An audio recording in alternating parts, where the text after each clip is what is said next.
See, that's what we do in my business. We are left-brain, analytical numbers people. We talk in numbers. And for the most part, the rest of the world are right-brain picture people.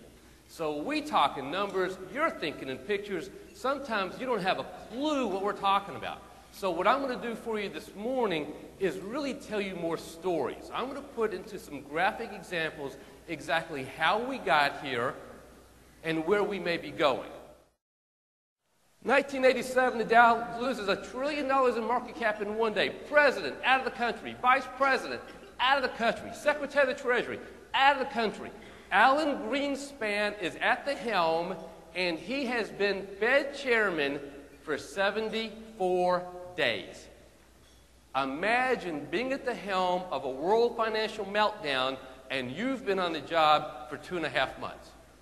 So what did he do? He tested his theory. His theory was during a period of market crisis, during a period of credit crisis, you add money to the banking system. So what did Greenspan do? He threw money into the banking system.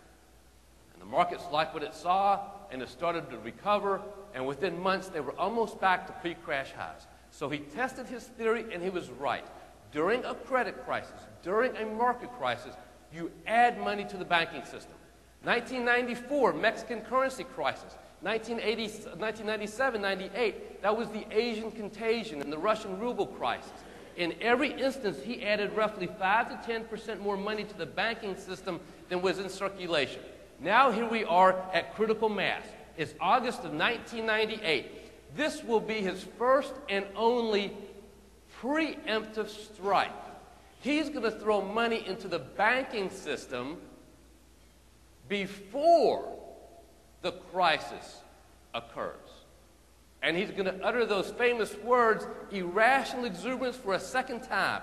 The first time he said that was December of 1996. Now he's saying it again. August of 1998, don't do it. Irrational exuberance.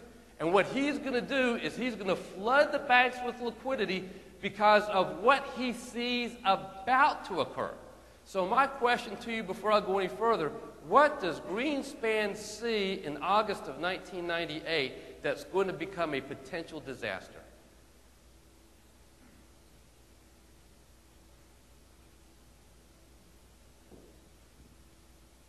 Why does he do it? Anybody remember Y2K? An exercise in organized panic? Oh, yeah. I remember. Oh, no, wait. Not that the computers were going to fail, but what is every bank and financial institution telling you to do? Everything's going to be okay, they said, right? Except keep a December 99 statement. Keep a hard copy. Then what did they say? They said, why don't you pull 2 to 3 months of living expenses out of the bank? That way, if there's a problem, you've got some money to live on in case there's a problem. Now, let me ask you this question. Does that money exist in our banking system? No. So what did Greenspan do? He put it there. By the way, what was the savings rate in 1999? Does anybody remember? 0. Here's my question to you. Where did all that money go? It went to the stock market. It went to thinly traded. It went to IPOs. What happened to the stock market? Boom. This is Y2K. This is January 14th, 2000. That's when the Dow at that time hit its all-time high, 11,722. No Y2K. What did Greenspan do? He took his money back. And what did the market do? Boom. And that's what happened. And now where are we today? Let's see, in 1999, it was March of 1999 when the Dow first crossed 10,000. Where are we today on the Dow? 10,500. In 10 years, we have gone virtually nowhere. And I'm imagining this is probably what it must feel like to be a horse in a horse race. Have y'all ever wondered what the horse is thinking? The horse has got to be thinking, we got to get somewhere fast, because the jockey's going, we have to get somewhere fast. We have to get somewhere fast. And the horse goes 1.25 miles and ends up exactly where it started. The horse has got to be thinking, we were just here. This is where we started. We took the longest possible route to get to where we wanted to be. If we'd have stayed here, we'd have been first. That's what the horse is thinking.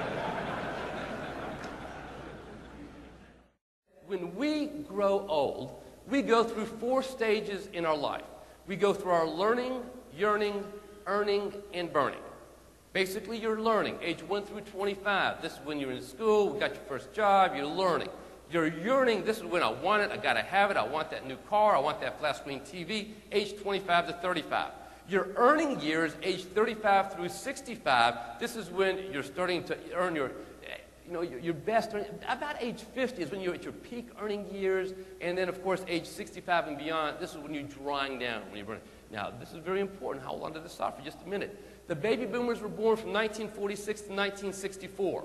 As a matter of fact, 78 million were born, 76.9 million remain today. The next generation that followed this generation was Gen X, and they were born from 1965 to 1983. There are 45 million of them. Oh, by the way, the World War II generation, roughly 43 million of them. So you can see this bulge right here of roughly 30 million more babies, hence the baby boom generation. And then, of course, from 1984 to 2002 is Gen X. Now, a lot has been written about the baby boomers. We know this. Everybody knows they're coming. We built hospitals for them. We built elementary schools for us. We built high schools and colleges for us, right? We all know that we're coming. Today, the baby boomers are turning 65. They're retiring. The median age for the average baby boomer is roughly 53 to 54 years old. That peak of baby boomers were born in 1955 and 1956. That was the top of the bell curve. Here's my question to you. When did the baby boomers start saving for retirement? They started opening their IRAs and saving at about age 35. They really kicked it up a notch by age 50. Watch how this works. They were born in 1946. They start saving at 35. They kick it up a notch at age 50. Let's take 35. Let's add it to 1946. Add 50 to 1946. Where does it bring in 1981, 1996? One of the greatest bull markets in American history. Let me ask you this question. Who has the oldest aging baby boom generation in the world? It's Japan. Who has the second oldest aging baby boom generation in the world? It's the United States. Who has the third oldest aging baby boom generation in the world? And it's Europe. End of World War II, U.S. servicemen come home, we start having babies. End of World War II, Europe, they have to rebuild their cities, then they start having babies. There's an old Chinese proverb, and the proverb says, if it happened twice, it'll happen again. So my question is, who's up next? Who has the fourth oldest aging baby boom generation in the world? Does anybody want to guess? Because, see, my job is to see it before it becomes obvious. And there are 200 countries in the world. Anybody want to guess? I usually at China, no, China's got one of the youngest populations in the world. As a matter of fact, in China, the average age is now roughly 16. In the United States, we surpassed 40. As a matter of fact, in China, there are 1.4 billion people in China.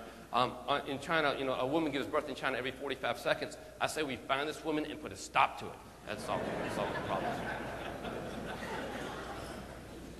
Who's got this? Who's got fourth up? Let me tell you who's up next. We're up next. It's the babies of the baby boomers. It's what they call Gen Y. It's this group right here. Let me tell you a little bit about this group. The babies being born today will live to be 100 years old.